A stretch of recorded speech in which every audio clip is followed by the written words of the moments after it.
Добро пожаловать в мой канал. Une cellule de plusieurs gendarmes, basée à Pontoise en région parisienne, va coordonner toutes les demandes des services de police et de gendarmerie qui voudront vérifier si Nordal-Lelandais est impliqué dans une affaire non résolue.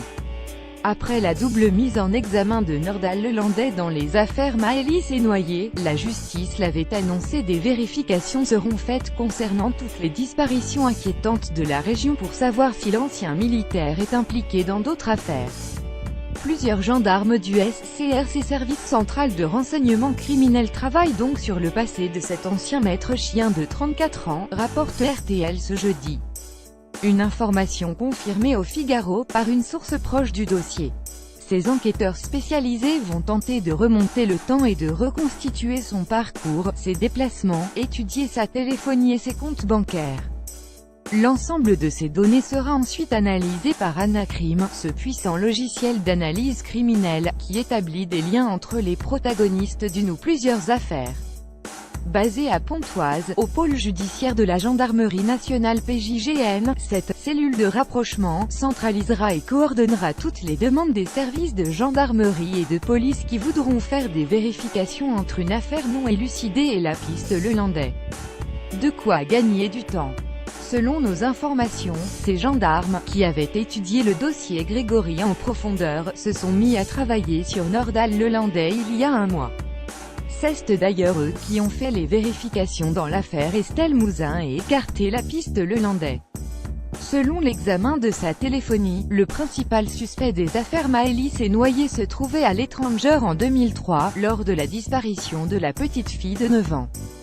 Plusieurs affaires dans au moins 2 régions. La seconde mise en examen de Nordal-Lelandais pour l'assassinat du caporal Arthur Noyer a fait rejaillir ces dernières semaines plusieurs dossiers de disparition non élucidés dans la presse.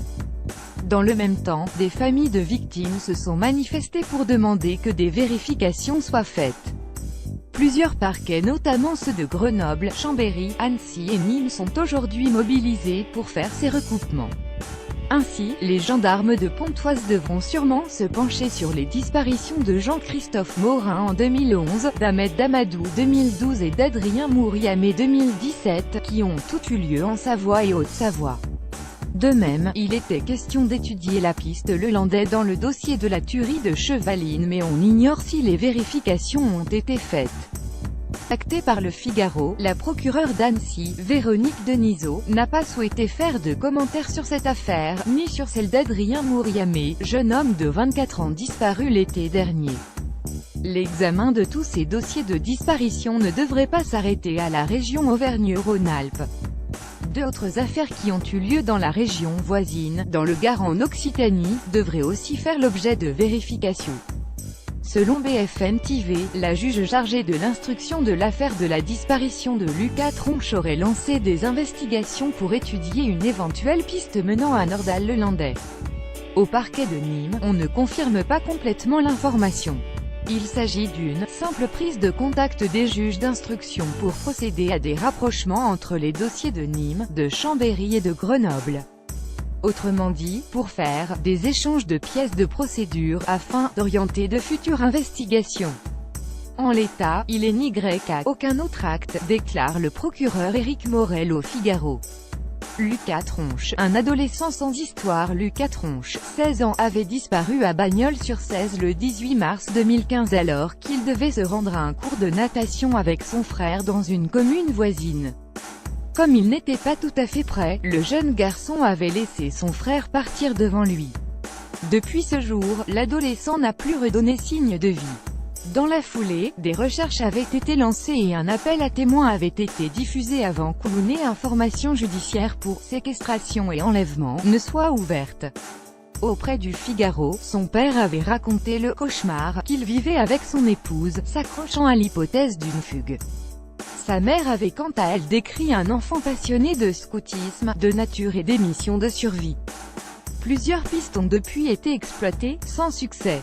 Mi-2016, alors que l'enquête semble au point mort, un homme inscrit au fichier national des délinquants sexuels est placé en garde à vue avant d'être mis hors de cause.